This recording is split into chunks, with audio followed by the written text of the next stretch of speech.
détachement de la section contenant la queue ressemble à la façon dont une fusée largue les réservoirs de carburant consommés lorsqu'elle quitte l'atmosphère, n'en ayant désormais plus besoin. Mais comment le minuscule spermatozoïde peut-il faire un tel calcul ?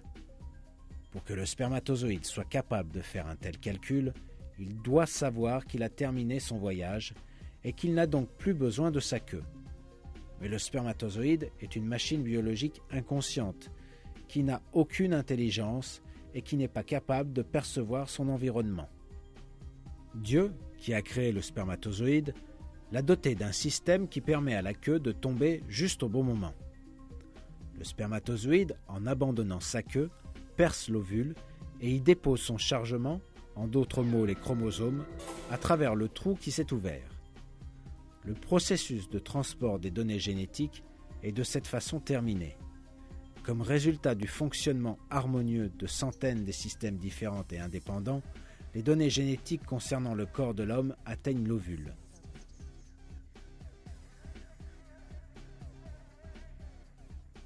Comme nous l'avons vu, l'union du spermatozoïde et de l'ovule est seulement possible grâce à un parfait plan et une mise au point ne laissant aucune place au hasard. Même si les gens n'y font pas attention, l'intelligence et la mise au point constatée dans tous ces événements prouvent que l'être humain a été créé par Dieu.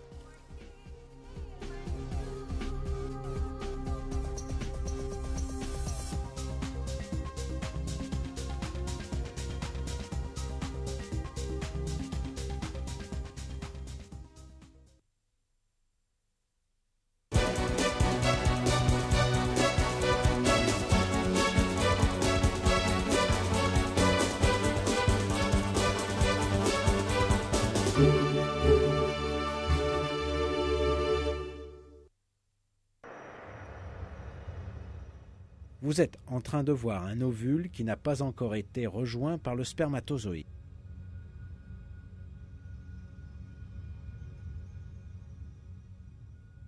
Les données génétiques du spermatozoïde et de l'ovule sont côte à côte. Mais l'un des plus grands miracles dans le monde est en train de se passer.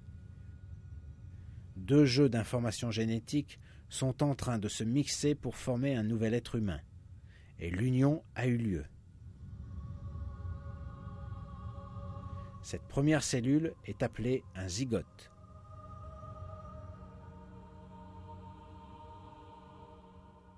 Cela peut être difficile à croire, mais à l'intérieur de cette cellule, il y a toutes les informations concernant une personne qui n'est pas encore née.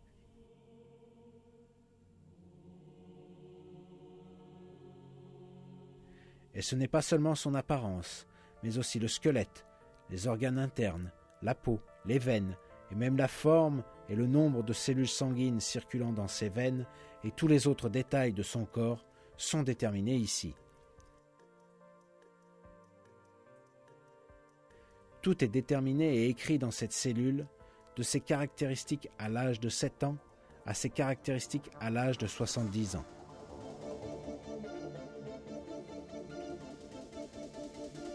Peu après la fécondation, la cellule va réaliser une autre action très surprenante.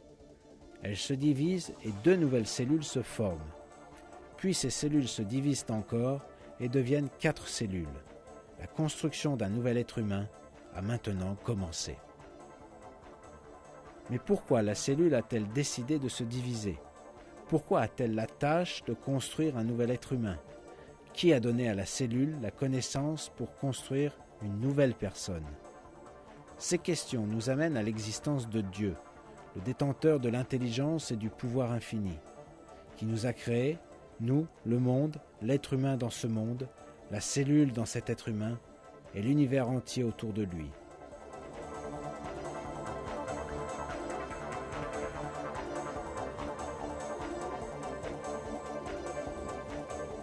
En ce moment, vous êtes en train de voir le voyage à l'intérieur de la trompe de Fallope de la cellule dans ses constantes et multiples divisions.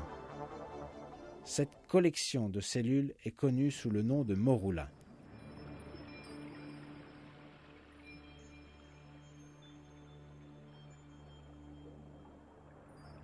Alors que ce groupe de cellules se divise et se multiplie, une autre chose étonnante se produit. Quelques cellules commencent à se développer différemment des autres. Les vieilles cellules se rassemblent au centre et elles sont entourées par de nouvelles cellules qui se développent en un autre genre de cellules.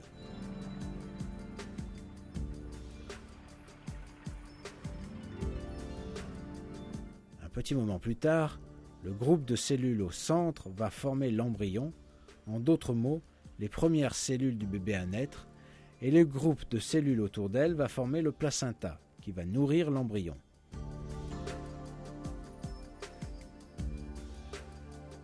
Le commencement des cellules à se développer différemment l'une par rapport à l'autre, et leurs décisions de former l'embryon, sont acceptées par le monde de la science comme un grand miracle. Il y a un ordre secret qui fait que ces cellules font cela. À peu près 4 jours après la fécondation, les cellules en train de se diviser atteignent l'air spécialement préparé pour les recevoir.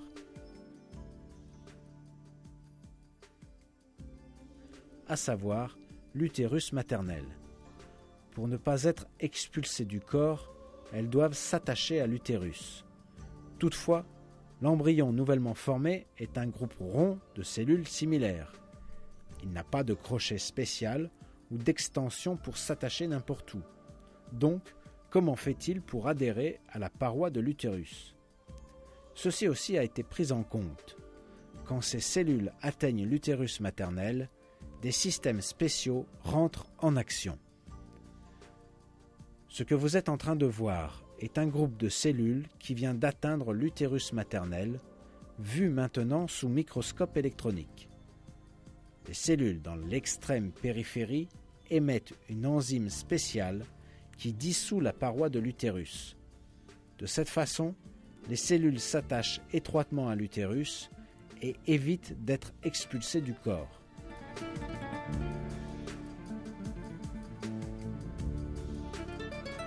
La présence de ces cellules, qui sont en même temps au bon endroit et qui sécrètent la bonne enzyme, révèle une fois encore la perfection de la création. Grâce à cette impeccable création, le groupe de cellules est incorporé dans l'utérus maternel. Cette nouvelle créature vivante, qui adhère à l'utérus et commence à se développer, est connue maintenant sous le nom d'embryon. Cette vérité découverte par la science moderne révèle un important miracle du Coran. Dans le Coran, Dieu utilise le terme de « halak » pour parler de la première phase dans l'utérus maternel.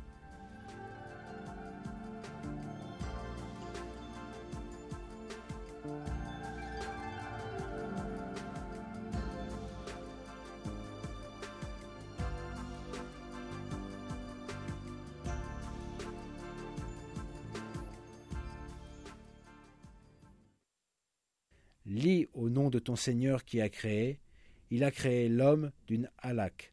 Lis et ton Seigneur est le très noble.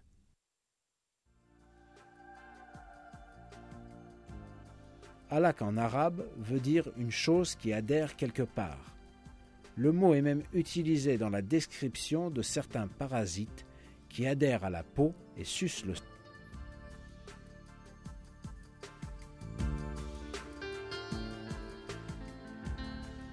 En d'autres mots, dans le Coran, qui a été révélé à une époque où les connaissances humaines en biologie étaient encore très limitées, un mot est utilisé qui décrit exactement l'embryon dans l'utérus maternel. Ceci prouve encore une fois que le Coran est bien la parole de Dieu.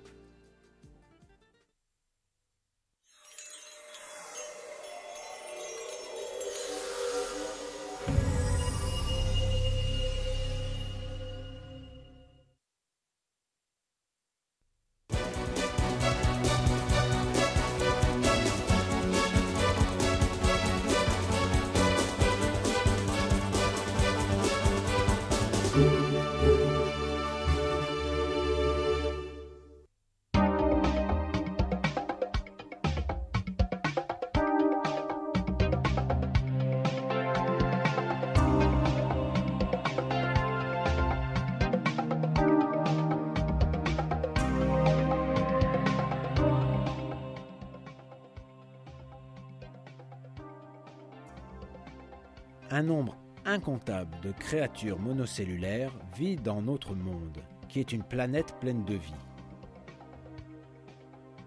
Toutes ces créatures monocellulaires se multiplient en se divisant et forment des copies exactes d'elles-mêmes. L'embryon qui se développe dans l'utérus maternel commence aussi sa vie comme une créature monocellulaire et les cellules se multiplient en se recopiant. Dans cette situation, sauf s'il y a un plan préétabli, les cellules d'un bébé qui n'est pas encore né doivent toutes être les mêmes. Et ce qui devrait émerger dans ce cas ne sera pas un être humain, mais une masse informe de matière organique. Mais rien de cela ne se produit, car les cellules ne restent pas sans supervision. Quelques semaines après que le spermatozoïde et l'ovule